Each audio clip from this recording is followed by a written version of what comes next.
ప్రేమ ఉంటే కట్నం తీసుకోకూడదంట. గడిది గుడ్డేం కాదు. ఆ ప్రేమతో నువ్వు కేజీ కందిపప్పు కూడా కొనలేవు. ఇద్దరు కలిసి ఉండాలంటే ప్రేమ ఉండాలి. అదే ఇద్దరు బ్రతకడానికి డబ్బు ఉండాలి. రెండూ ఇంపార్టెంటే లైఫ్లో.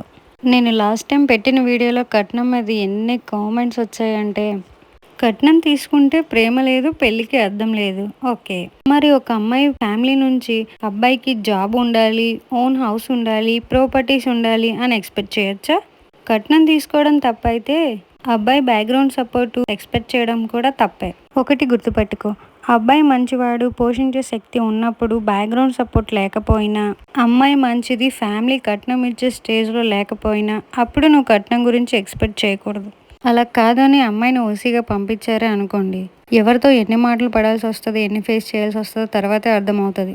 అయినా ఆడదాని కష్టం ఏదో ఒక రోజు కనపడుతుంది, కానీ ఒక మగాడి కష్టం ఏ రోజు కనిపించదు. పుట్టినప్పటి నుంచి చచ్చే వరకు మనల్ని, మన పిల్లల్ని అందరినీ మెయింటైన్ చేస్తూ వాడు గొడ్డులే కష్టపడతాడు. 20 ఏళ్ళు పెంచిన పేరెంట్స్ కోసమే అంత ఆలోచిస్తే మిగతా లైఫ్ అంతా వాడితో స్పెండ్ చేయాలి, ఇంకెంత ఆలోచించాలి? అయినా కట్నం అడగడంలో తప్పలేదు. డిమాండ్ చేసి టార్చర్ చేస్తారు చూడు, అలాంటి వాళ్ళని దౌడి కేసు పెట్టినా తప్పలేదు. అయినా పేరెంట్స్ ఉన్నంత వరకే కూతురికి కట్నాలు, పండక్కి పిలుపులు.